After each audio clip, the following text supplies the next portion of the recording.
We are kicking off today with CM Punk, who since his return last November hasn't just been on WWE TV, but has also been spotted in NXT giving words of wisdom. At Fanatics Fest NYC, Punk was asked about possibly taking over from Shawn Michaels as head of NXT one day, but Punk said he's interested in working under the Hall of Famer. Punk made clear that he doesn't want Shawn to leave so he can take over, but he's interested in learning from Michaels and understanding how he operates. Punk mentioned that NXT is largely left to Shawn's management because Triple H trusts him and emphasized the importance of learning from both NXT and the main roster systems. What do you think of what CM Punk had to say about possibly taking over NXT one day? Sound off in the comments section below. With Punk now back in WWE, fans are eager to see who he'll face next, and right now, a showdown with Steve Austin looks more likely than ever before. After all, it was at WrestleMania 38 that Austin made a return to the ring, and there have been hints that the Rattlesnake could lace up his boots one more time. At Fanatics Fest, Punk addressed a possible showdown with Austin, something fans have been wanting for years, but explained that it wouldn't be up to him. That would be up to Steve. It's not up to me, because I think he had a pretty good return, main evented WrestleMania. At this point, his 6 shooters might be buried in the desert, but if he wants to dig them up, I'm your Huckleberry. It should have happened 10 plus years ago. If he wants to go to sleep, he can call me. Austin, known for his intense training even in retirement, has expressed confidence that he could still deliver a memorable match with Punk, though that remains to be seen.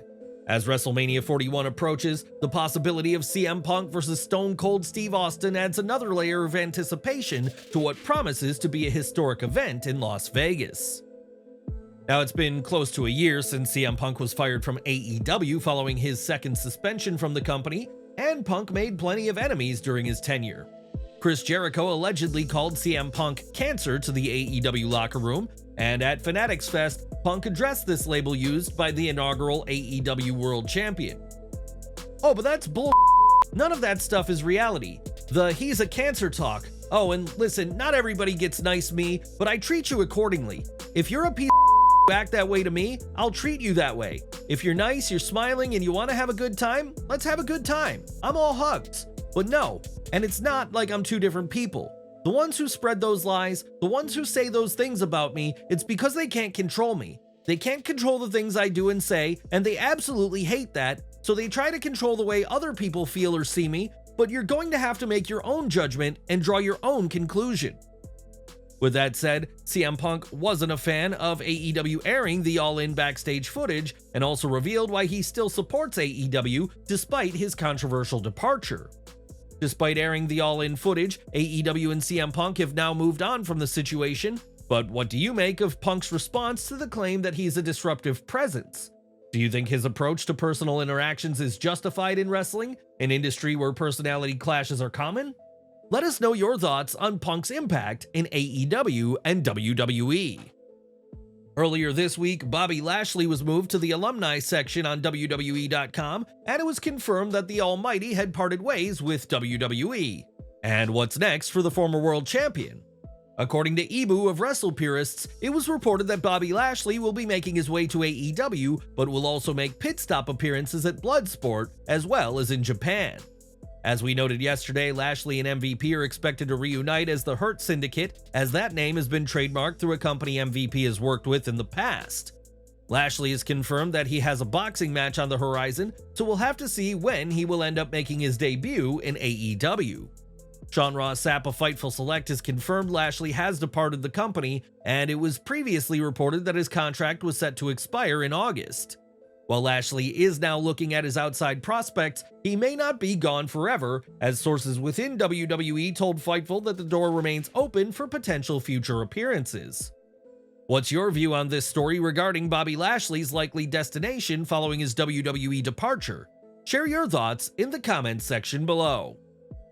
In October 2023, Tony Khan claimed that AEW talent had told him that WWE were trying to tamper with their contracts and trying to convince talent to break their deals. Khan claimed that he was inundated with calls while at his mother's hospital bedside, stating that's when business became personal, though didn't cite any specific wrestlers by name.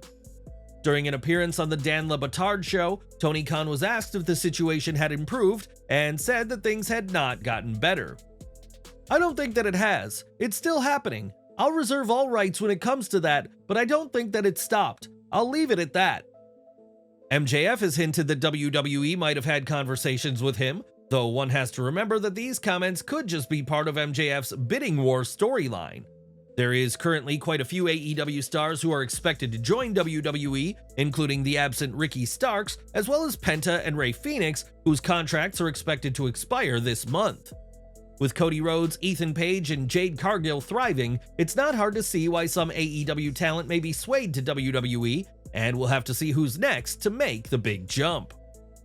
In January 2025, Raw will make its blockbuster move to Netflix, and we already know that John Cena will have a role to play when WWE's flagship show goes to the streaming giant. Now fans can expect another huge name, as on Wrestling Observer Radio, it was mentioned that The Rock is expected to be on a lot of the Netflix Raws for the first couple of months. With WrestleMania set for April 20th and 21st in Las Vegas, WWE has time to build momentum for the event on Netflix, which could be why fans will be seeing plenty of the final boss. The Rock has already expressed a desire to face Cody Rhodes, a match many expect to come at WrestleMania, and could he also face the name from his past? At Fanatics Fest, CM Punk was asked about facing The Rock again, and said not only is he open to the match, but he'll face Steve Austin and The Rock on both nights of WrestleMania. The Rock on Raw will just be part of a massive deal, as WWE's current deal with the USA Network is expected to be worth $250 to $260 million annually, which is an impressive number. That figure is dwarfed by the Netflix deal, which will span 10 years and will exceed $5 billion in value, and has fans excited about The Rock, a TKO board member, being a regular. What do you think about The Rock returning to WWE for the Netflix deal? Are you excited to see an uncensored final boss on Netflix? Let us know in the comments section. As EVPs, the Young Bucks have been a fixture of AEW since the very start, but in the Wrestling Observer newsletter, a huge update was given on their contracts. It is revealed that the Bucks' new contracts will allow them to take multiple days off, and that their recent absence was also agreed in advance months ago. One place fans will get to see the Bucks is All In later this month, where they'll defend against both FTR and the Acclaimed in Wembley. The two challengers faced in a number one contenders match on Collision, though the match resulted in a draw as neither team was able to get a coveted win over the other. Tony Schiavone then announced the triple threat title match for All In, and this isn't the only major match announced for the show. During Collision, Christopher Daniels announced that the Patriarchy will defend their trios titles in Wembley in a four-way London ladder match with the House of Black and the Bang Bang Gang. The fourth team will be decided in a wildcard match next week, and it'll be interesting to see which other team goes to Wembley for a shot at the AEW Trios Championships. Title gold changed hands at Collision as Sammy Guevara and Dustin Rhodes won the ROH Tag Team titles from the Undisputed Kingdom, ending the group's 234-day reign. What's your take on Sammy Guevara coming back and getting an ROH Tag Team title run? How do you feel about Tony Khan's booking in general? Let us know what you think in the comments.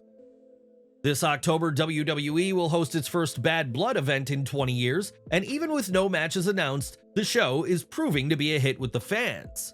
According to WrestleTix, the event has already sold 13,221 tickets, with only 594 remaining as of a few days ago, and these impressive figures aren't just reserved for PLEs.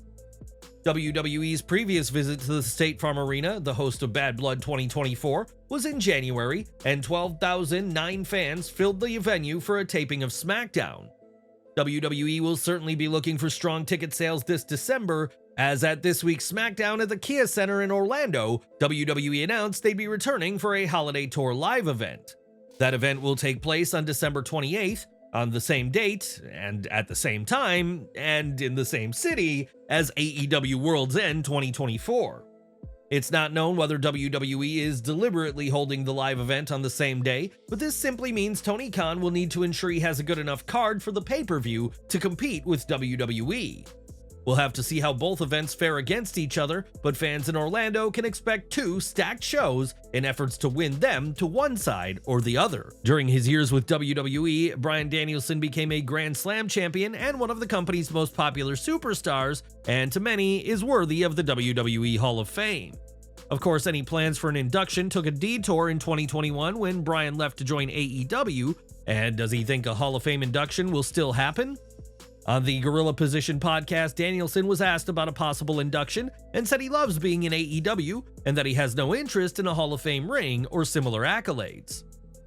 I love where I am now. I'm also not under contract, so realistically, I just want to be free.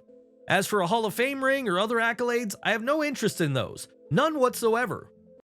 Danielson may not be going into the WWE Hall of Fame just yet, but we know to never say never in wrestling, as plenty of names who were gone from WWE for years have been inducted.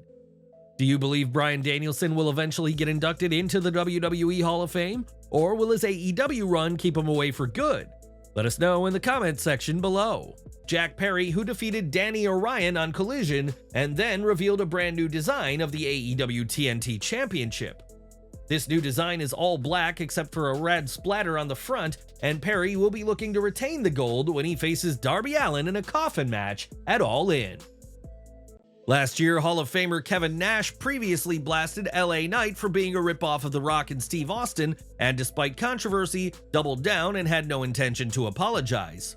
In response, LA Knight mentioned that he hasn't had a direct conversation with Kevin Nash about their issues, and said at the time that he wasn't going to think too much on it. With that said, Knight did accuse Nash of trying to take food off his table, and the two recently had their long-awaited face-to-face earlier this month at SummerSlam. Speaking on his Click This podcast, Nash talked about his interaction with Knight and said, "I said, so you finally getting the over tonight?" And he goes, "Something like that." And then we talked, and because he's working with Logan Paul, I just asked him how it was to work with Paul, you know? Is he a natural? Is he paint by numbers? Nash confirmed that Knight offered his opinion on wrestling the social media influencer, but he didn't feel it was his place to share Knight's opinions on Paul publicly. As far as the previous beef between them, Nash said there's no ill will between the two now, and that their past conflict didn't come up in conversation at SummerSlam. Nash also clarified his previous point, stating that his ripoff claim was not an attempt to harm Knight's career, but he was just sharing his opinion about the wrestler. He explained that while his comments might have been taken out of context by others, he's more interested in contributing positively to the business rather than causing conflict. The Hall of Famer wants to see WWE succeed and isn't trying to provoke people. And what's your take on the pair having no heat despite their past remarks? Let us know down below. Over to TNA Wrestling now, as it's been announced that Bound for Glory 2024 will take place this October in Detroit, Michigan, the first time the event has been held in the state since 2006. While this is exciting news for those in Detroit, it had been rumored before this announcement that the show would be held elsewhere, such as New York City or even in Europe. Mike Johnson of PW Insider reports that though initially considering London, they ultimately decided to stay in the US despite a venue and plan set for the show in the UK capital. Johnson added that having 3,000 fans in Detroit is hardly a bad plan B, and Bound for Glory will be held in one of the top 10 most visited cities in the world. Had the UK been selected, London would have been a candidate, and we'll have to see if the UK gets a TNA pay-per-view of their own down the line. News of Bound for Glory comes off the back of TNA's recent Slammiversary pay-per-view, which proved to be a huge hit with fans, judging by the metrics. The Wrestling Observer newsletter reports that the pay-per-view numbers totaled at about 21,000, with 6,500 on TV, which marks TNA's biggest numbers since the Spike TV days. TNA has undergone some massive changes in 2024, and they seem to be pushing the company in the right direction, with pay-per-view buys and interest increasing. What do you make of this surge of interest? And are you happy with Detroit for Bound for Glory, or would you have gone with the UK? Let us know down below. Over to NXT next, as Arianna Grace has proven to be one to watch with her impressive character skills, but fans haven't seen her in the ring for quite some time. This week, NXT talent Destiny Brown took to Instagram and uploaded a photo of herself alongside other stars during the latest PromOlympics event at the WWE Performance Center. Among the stars present was Arianna Grace, who was seen sporting a sling on her right arm, indicating that she suffered an injury recently. It is not known whether the injury is a severe one. Grace has been out of action since competing against Carmen Petrovic on the July 9th edition of NXT, and we're wishing the second-generation wrestler a very speedy recovery. More from Fanatics Fest NYC now, as Rey Mysterio was at the convention and WWE had teased a special tag team partner for the Hall of Famer. That ally turned out to be hip-hop star Travis Scott, who appeared in a lucha mask and received a huge ovation from the New York crowd. This isn't Travis Scott's first WWE appearance, and the rapper had been previously seen in multiple segments with Jey Uso and made a big impression this week in the Big Apple. And we're ending with Bash in Berlin, as anticipation is growing for WWE's first PLE in Germany, an event that would have seemed impossible just a few years ago. Since 2022, though, WWE has been more open to international PLEs outside North America, but Bash in Berlin may not have happened without two superstars in particular.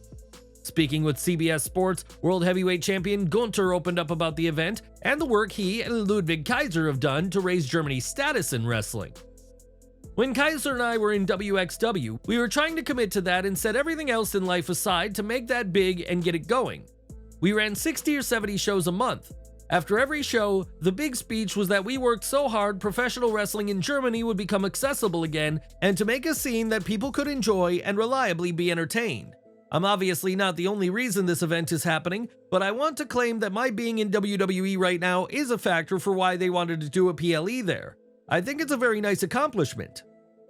Gunther added that a lot changed after WWE opened itself up for the independent circuit, and after a long journey to reach this point in his career, he's ready to enjoy all of it.